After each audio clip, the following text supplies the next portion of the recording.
오늘은 야고보서 5장 1절부터 6절까지를 살펴보고자 합니다. 이 단락은 부자에 대한 강력한 경고입니다. 그런데 여기서 부자는 그리스도인 부자를 의미하는 것인지 아니면 불신자 부자를 의미하는 것인지 이 신학사들 사이에서 논쟁이 있습니다. 본문은 권면이 아니라 심판에 대한 경고입니다. 그렇게 신자들이 아니라 이 불신자 부자에 대한 경고로 보입니다. 그렇다면 왜 불신자에 대한 교회를 이 교회 공동체에 하고 있을까요? 그 이유에 대해서 칼빈은 두 가지를 말했는데, 첫 번째가 부자의 심판이 명확하니 이 성도들이 부자를 부러워하지 말 것에 대해서 이야기하는 것이고, 두 번째가 가난하다 할지라도 믿음으로 끝까지 다름질할 것을 권면하기 위해서 이 본단락이 쓰여졌다고 말을 합니다. 이제 본문으로 들어가 한번 본문을 살펴보겠습니다. 먼저 1절을 읽어보겠습니다. 들으라 부한자들아, 너에게 이 말 고생으로 말미암아 울고 통곡하라 라고 말씀하고 있습니다. 들으라 부한자들아로 시작해서 야고보는 부자들에 대해서 강력한 경고를 합니다. 이는 극단적인 자유주의자들에 의해서 열렬한 지지를 받았습니다. 그들은 부는 악한 것으로 규정하고 가난은 선한 것으로 규정했고 부자는 무조건 악의 축으로 봤습니다. 그런 극단적 자유주의자들에게 야고보의 부자에 대한 경고는 더할 나위 없이 자신들의 생각을 견고하게 하는 도구였습니다. 그런데 본문에서는 재산이 많은 부자에 대한 경고가 아니라 재산이 많은 부자의 악행에 대한 경고입니다. 부 자체가 문제가 아니라 부를 쌓는 과정에서 온갖 악행을 일삼은 그들의 악행이 가장 큰 문제였던 것입니다. 너희에게 이 말 고생으로 말미암아 울고 통곡하라 라고 말씀하는데, 이는 근본적인 심판을 의미하는 것입니다. 이 3절에서는 지금 부자들이 가지고 있는 재물이 일시적인 것임을 말씀하고 있습니다. 읽어보겠습니다. 너희 재물은 썩었고 너희 옷은 좀먹었으며 너희 금과 은은 녹이 슬었으니 이것이 너희에게 증거가 된다 라고 말씀하고 있습니다. 너희 재물은 썩었다, 너희 옷은 좀먹었다, 또 너희 금과 은은 녹이 슬었다 라고 말을 하는데, 이것은 이 땅의 재물이 영원한 것이 아니라 일시적인 것임을 드러내는 표현입니다. 야고보는 예수님의 가르침과 닮은 점이 참 많은데, 예수님도 하늘의 보화를 쌓고 땅의 보화를 쌓지 말 것을 말씀하셨습니다. 그리고 야고보는 너에게 증거가 되며 불같이 너희 살을 먹으리라 라고 말씀하는데, 이는 이 불리한 증거를 말하는 것으로서 그 불리한 증거로 인해서 최후 심판을 받게 될 것을 말씀하는 것입니다. 그러고 난 다음 야고보는 너희가 말세의 재물을 쌓았도다 라고 말씀합니다. 이를 극단적으로 해석하는 자들은 지금 우리가 집중해야 할 것은 이 신앙생활이며 경제활동이 아니라고 말을 합니다. 그래서 직장도 포기하고 오직 하나님 일에 집중해야 한다고 말을 하는데, 본문은 그런 의미가 아닙니다. 본문이 말하는 것은 이 재물을 쌓는 일에 몰두했다는 것입니다. 다시 말해서 오직 재물 쌓는 일에만 인생의 모든 것을 몰두했다는 거야.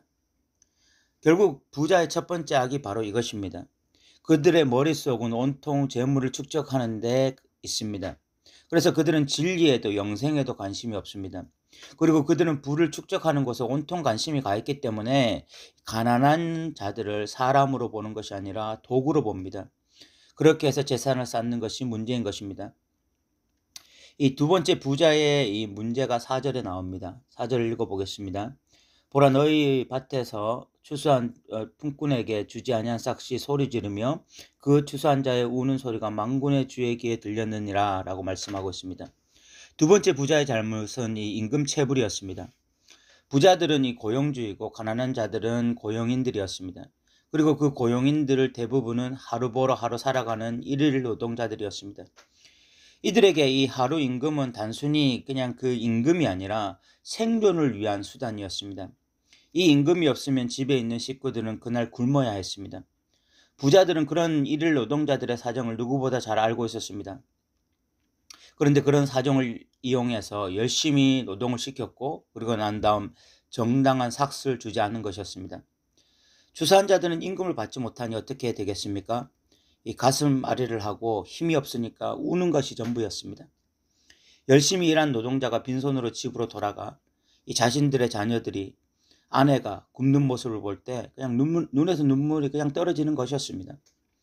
그런 노동자들의 눈물을 하나님이 다 보고 계신다고 야고보는 말합니다. 이 부자들이 부자가 된 것이 정당한 방법이었다면 하나님은 이 부를 축복하셨을 것입니다.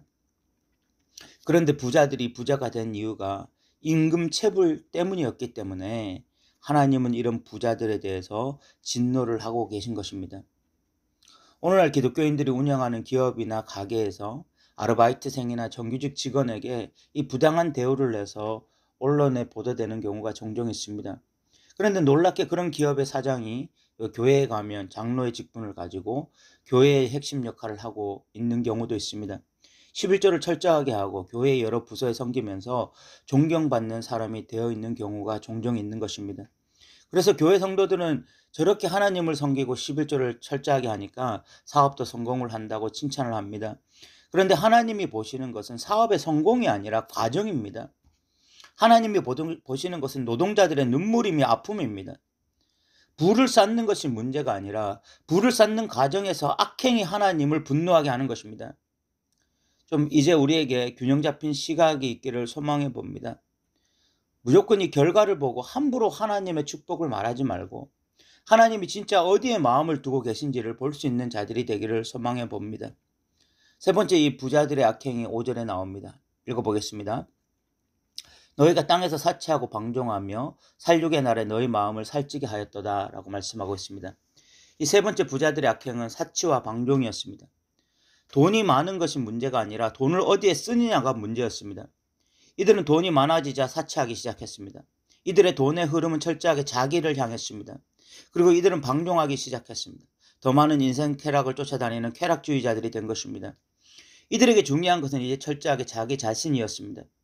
이들은 남이 상처를 받든 남이 아파하든 또는 남이 가난하게 살든 중요하지 않았습니다.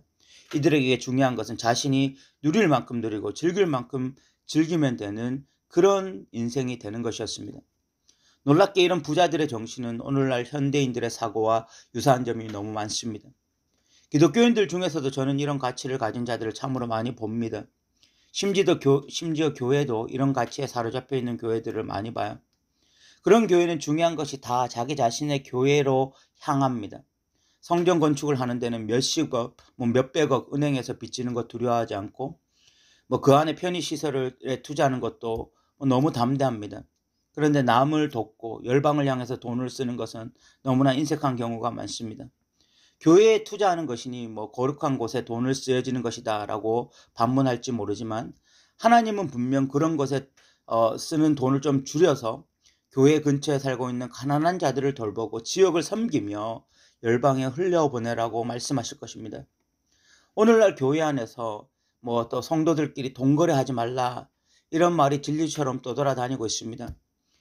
그 말은 한 부분에서는 맞고 한 부분에서는 틀렸습니다. 성도들끼리 돈 거래해서는 안 됩니다. 그러나 성도들끼리 돈은 오고 가야 합니다.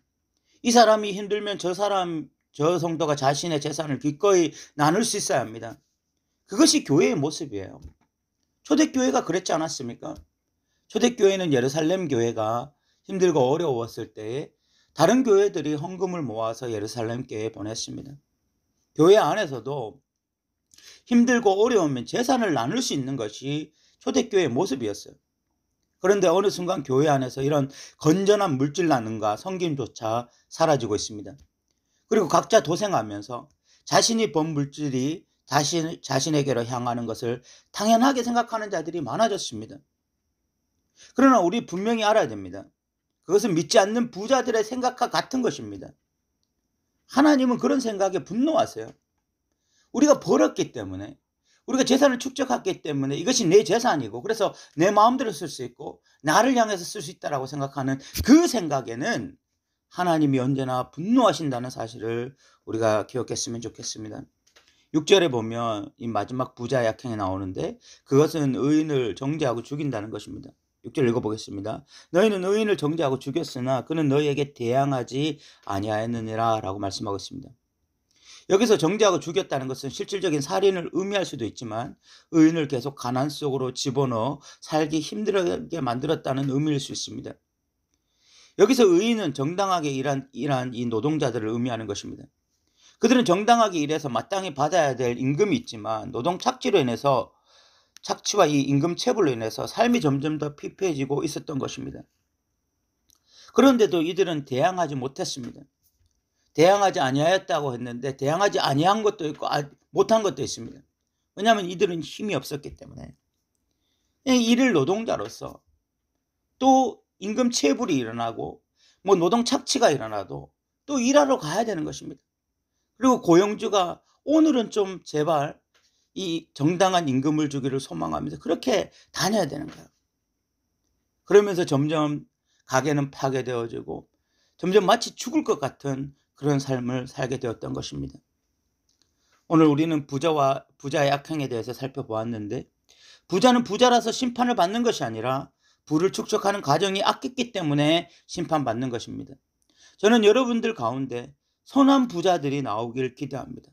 선한 고용주가 되어서 직원들을 가족처럼 생각하고 정당한 임금을 지불하며 국민의 한 사람으로서 세금을 바르게 납부하는 선한 부자들이 많이 나왔으면 좋겠습니다. 그런 그리스도인들이 많아지기를 바랍니다. 그래서 들으라 부한자들아, 너희에게 축복이 있을 것이다. 하나님이 너희와 함께 있을 것이다. 너희의 사업터에 하나님의 축복과 은혜가 있을 것이다. 그렇게 말하는 선한 부자들이 많이 나오기를 바랍니다. 재산을 많이 쌓아가는 것이 문제가 아니라 결국은 재산을 쌓는 과정이 문제입니다. 이것은 우리의 삶에도 똑같이 적용되어집니다. 우리의 삶이 어느 방향으로 향하든지 그 과정이 중요한 거예요. 하나님을 인정하고 진리를 따라 살아가며 정직하게 바르게 믿음으로 살기를 소망하는 저와 여러분 되셨으면 좋겠습니다. 오늘도 들어주셔서 감사합니다.